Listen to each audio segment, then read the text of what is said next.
Bueno, ahora pasamos al lanzamiento de libros del grupo 3. Por favor, subir a la tarima y proceder con sus presentaciones y las de sus libros. José Luis Disgranados, Celso Román, Andrés Elías Flores.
Bueno, buenas tardes. Como debemos ser muy puntuales en este y por el temor de que se me escape alguno de los conceptos de este libro que voy a presentar, voy a leer rápidamente pues, la presentación que hago del libro. Es el libro juvenil. Recoge la mayoría o lo más significativo de toda mi obra para niños, niñas, infantes, adolescentes y de todas las edades a lo largo de mi vida, ¿no? Que tiene más de 6 décadas de vida de producción literaria, y esta pues la textualidad, la reunión para niños. Los textos que escribo para los seres que habitan la infancia y la adolescencia tienen como objetivo primordial el que esos lectores precoces se sientan atraídos por la magia del lenguaje y por la música secreta de las palabras, ya sea para la ensoñación que transmite un poema o por la intriga o entretenimiento crecientes en una narración. Pero ante todo para que adhieran de una vez y para siempre a las palabras como instrumento de una fértil y brillante construcción humana, que puede comenzar con juegos como los trabalenguas, los anagramas, los palíndromos, las charadas y las variantes diversas de las rimas, y más tarde con la suprema alegría interior de la poesía, el cuento, la novela, el teatro y el ensayo, como creaciones que les prodigarán sensaciones de asombro, estremecimiento, fascinación y alegría de vivir. Cuando las niñas, los niños y los adolescentes logran ser cautivados por la belleza literaria en todas sus formas, encontrarán a lo largo de su vida la noble compañía de los libros, el más hermoso y sorprendente estuche elaborado por el ser humano, donde se guardan las más deslumbrantes piedras preciosas como son las palabras y los silencios. Los invito a conocer en mi juvenilia una amplia diversidad de géneros literarios para aquellos que inician su travesía por el maravilloso universo de la lectura, la escritura y la inagotable reflexión sobre la existencia humana. Este libro se está vendiendo en los 3 pabellones que tiene la editorial Cangrejo, en el pabellón 3, en el 6 y aquí en estos enormes que están al fondo. Y solo voy a leer un poema de muestra. Una gata mía que se llama Kovska, es un nombre ruso. Tengo en casa una gata, se llama Kovska. Bebe jugo de piña y come moscas. Es una gata extraña, traga bombones y siente mucho miedo de los ratones. Kovska no tiene dientes, solo colmillos, y para dormir se pone pantaloncillos. Le gusta jugar siempre con los gaticos, pero ellos le royeron sus bigoticos. Cuando alguno la llama viene corriendo y aunque no tiene dientes se vive riendo. Muchas gracias.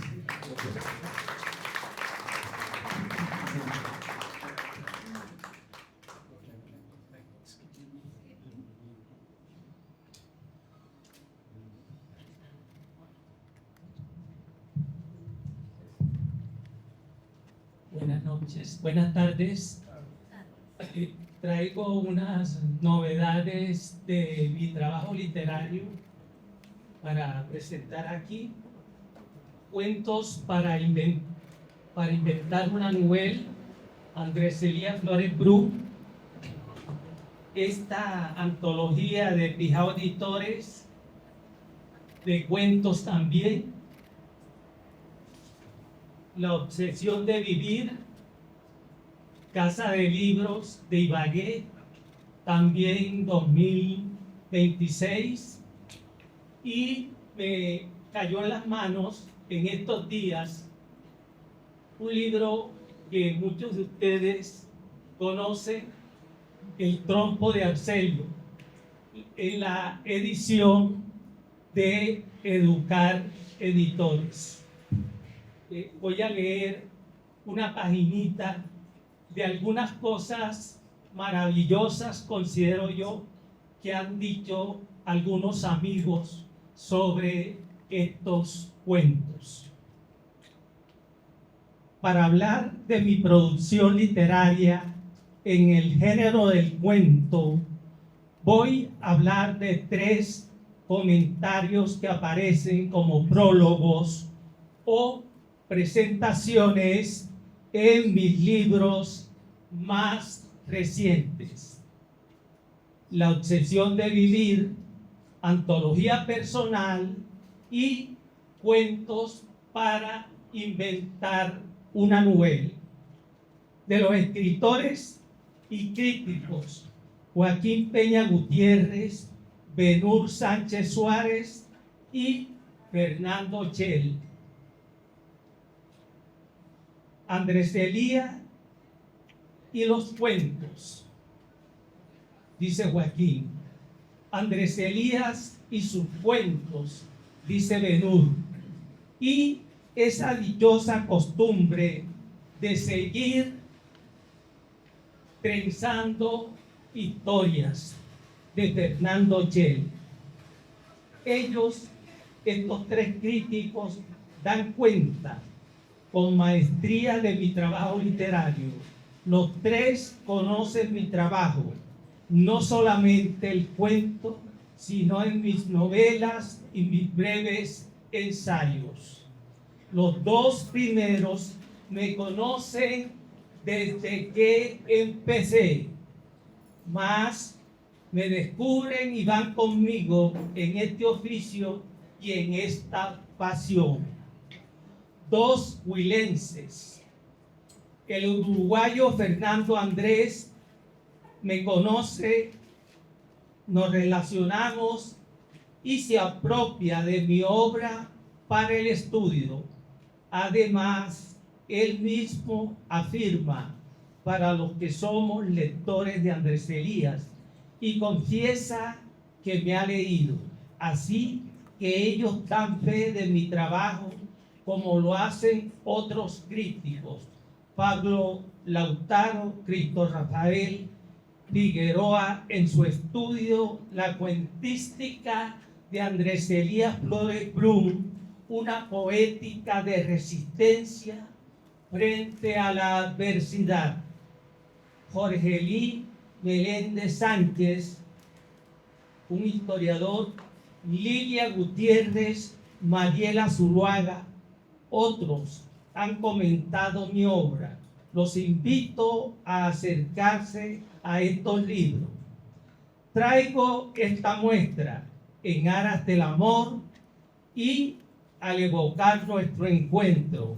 Agradezco a los lectores que se acercan a mis páginas. Hoy día, en este presente, la pasión y el oficio siguen presentes, como la salsa que bailo en una sala, como la canción que escucho y como el bocado de comida hecha en casa en la mesa de mi apartamento.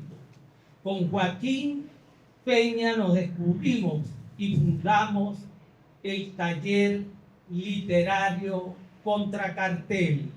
Con Benur Sánchez se nos pega la disciplina y el rigor y la austeridad en el trabajo artístico cuando llega al grupo. Con Fernando Chel ampliamos el espacio de la creación y nos conectamos más en el ámbito latinoamericano. Nos conocemos en el Parlamento Internacional de Cartagena de Indias. Así, este mundo de lo que ha copado nuestra atención y el interés por los otros, por el hermano, por la mujer y la vida. De aquí de la antología, de Cuentos para inventar una novela, vamos a leer un breve cuento titulado Al evocar nuestro encuentro. La vida, al fin y al cabo, es una propuesta extraña. Nada de raro tiene, o mucho, que uno regrese al punto de partida donde se enamoró por primera vez y encuentre que ya no existe la carrilera del tren, ni existe la estación, pero columbre en la bruma a la chica que va con una maleta a abordar el tren. La maleta lleva en su seno la carta las cartas del primer pretendiente. Ella, la chica, del todo confundida, se detiene y con ella la maleta. Aguarda con el tambor acelerado de su corazón como el estruendo del tranvía a que uno se acerque. Gracias. Y vamos a leer, para terminar, de la antología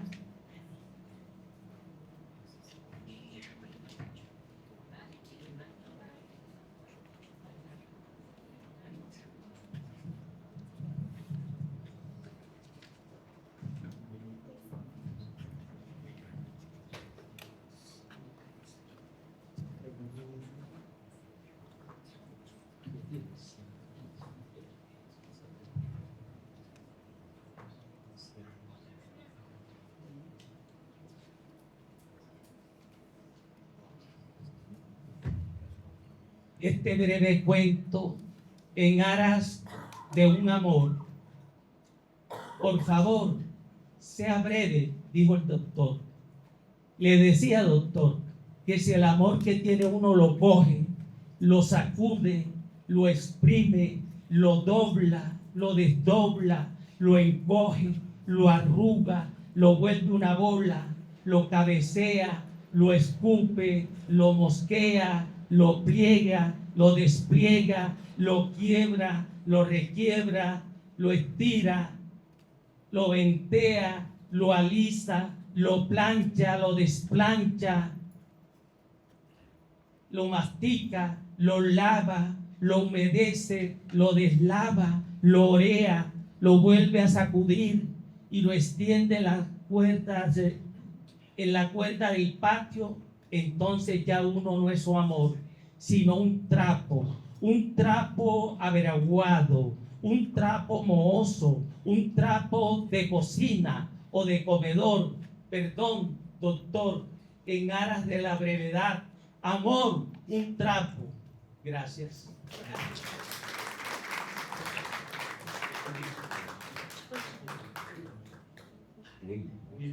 Las palabras mágicas, el agua. Gracias, llegaste, pero al final, pero llegaste. Les comento que ese texto que al último que acabo de leer fue ganador en el 2011 en un concurso de España en Páginas de Espuma. Ustedes pueden buscar Páginas de Espuma y ahí aparece entre los cuentos ganadores. Gracias. Bueno, muchas gracias, hombre. Muy buenas tardes. Mi nombre es Celso Román. Primero que todo quiero agradecer al CDR por la invitación que nos ha hecho y por ser una entidad que siempre está pendiente de nosotros los escritores. Es una protección que tenemos maravillosa. Pues el libro que yo quiero lanzar hoy se llama El Jardín del Curupira. Muchos de ustedes se preguntarán qué es un curupira. El curupira es un personaje de la selva amazónica que tiene el tamaño de un niño más o menos de 8 o 10 añitos. Él está cubierto de pelo y de una pelambre hirsuta, está cubierto de pelambre, y su cabellera son llamas que se mueven de varios tonos, del amarillo, al rojo y al naranja. Y él es un protector de la naturaleza que además tiene los pies al revés. Entonces, cuando él camina por la selva, las huellas que uno ve son las de aparentemente alguien que viene para acá. Y cuando ustedes vayan al Amazonas tienen que tener mucho cuidado, porque si de pronto en un sendero de la selva ven ustedes las huellas que parecen venir hacia acá, van a decir, uy, el curupira, como que va caminando para allá, y se van en sentido opuesto y se lo encuentran. Si se lo llegan a encontrar, la manera de engañar al curupira es cuando le suena el celular al curupira, él dice, qué pena que me estaba ocupado. No, les pido excusas, extiendo las excusas porque se me olvidó ponerlo en modo avión. El curupira, entonces uno lo que tiene que hacer es conseguir, por ejemplo, un cordón de un zapato, cualquier cuerdita, un bejuquito, y hacer un nudo lo más enrevesado posible, y ustedes lo echan en el camino, y el curupira es muy curioso. Y cuando él se acerca y encuentra el nudito, se pone a tratar de desbaratarlo, y ustedes con cuidado aprovechan y se van para ponerse a salvo. Entonces el curupira es un personaje protector de la selva. Y el libro tiene que ver, aquí en la portada ven un niño acostado en una hoja de Victoria Regia, del Gran Loto, con el niño con el curupira, porque el libro tiene que ver con un problema gravísimo que tienen nuestras selvas, sobre todo la selva amazónica, que es el tráfico de fauna en vía de extinción. Entonces el niño, Santiago se llama, el niño protagonista, un niño de 5º grado, debe tener unos tal vez 9 o 10 años, desde el tamaño del curupira. El niño se encuentra un día en el aeropuerto cuando va a acompañar al papá a recoger a una persona que llega. El papá le dice, quédese aquí sentado, no se vaya a mover. El niño se queda y de pronto hay un tropel en el aeropuerto y pasa alguien corriendo y deja un morral en la misma banca donde estaba sentado el niño, y sigue huyendo de la policía. Por supuesto, son traficantes de fauna y el niño se lleva el morral porque nadie le pone cuidado. Le dicen, pero les pone cuidado, este morral de quién, no, nada, pues aquí ya está. El papá lo recoge y finalmente llegan a la casa y el niño abre el morral y ve que adentro hay 3 animalitos: un pichón de guacamaya, la guacamaya bandera, un monito que llama el miquito piel roja. Un adulto cabe en la mano de uno, es chiquitico. Por supuesto, eso vale una cantidad de dólares en el mercado de fauna silvestre en el exterior. Y el otro animalito es una ranita azul muy, muy extraña. Y por supuesto, las ranas se han convertido en un objeto de comercialización, y se llega a decir que el dinero que mueve el tráfico de fauna silvestre es casi tan alto como el de las drogas, les dicen las drogas ilícitas, el comercio de drogas ilícitas y el contrabando de oro. Entonces, aquí yo quiero compartirles a ustedes, este libro fue escrito en compañía de una bióloga que en este momento vive en España, muy, muy conocedora del Amazonas, donde yo también tuve la oportunidad de estar allá un tiempo, no con ella estaba en un lado, yo estaba en otro, y allá encontramos, yo estuve en un sitio donde hay un sitio donde recogen fauna silvestre que le han decomisado a los contrabandistas. Oiga, yo tenía aquí anotado, aquí está, casualmente anotado con una portada del Espíritu del Amazonas, que fue el que me dieron los niños de los colegios de Sumapaz, donde tuvimos un encuentro con motivo del Día del Idioma. y quiero compartirles brevemente a ustedes un capítulo que se llama Asalto a la selva. Varios días atrás, en la espesura, el silencio de la noche era roto por el leve crujir de hojas secas partidas por pasos cautelosos. Poderosas linternas rompían con sus haces de luz la oscuridad, como si abrieran un camino a los 3 hombres que portaban cuerdas, jaulas y aparejos para trepar a los árboles. Su guía era un indígena que se desplazaba sigiloso, como un jaguar en cacería. De pronto se detuvo y con una luz que llevaba sujeta a la cabeza, recorrió el inmenso tronco de una gigantesca palmera de moriche, llamada también canangucha, y su luz se detuvo en un hueco apenas perceptible desde el suelo. «Aquí está el nido», dijo en voz muy baja el indígena, y se ató con una cuerda a los tobillos como aparejo para apoyarse a medida que trepaba por el tallo o estípite de la alta planta. A la espalda llevaba una mochila tejida en fibra de cumare, otra palma de la selva. Dentro de ella tenía un pequeño madero en cuyo extremo se anudaba un trozo de tela burda. Los otros 2 hombres seguían el desplazamiento de la luz, asombrados al ver cómo el indígena ascendía con la habilidad de un mico hasta llegar al hueco en la madera. Desde abajo escucharon una gritería y la linterna iluminó el aleteo de 2 guacamayas que huían asustadas. En los ojos de los hombres quedó por un instante el resplandor de sus coloridas plumas. El indígena sacó de su mochila el palo con el trapo y lo introdujo dentro del hueco que acababan de abandonar las aves.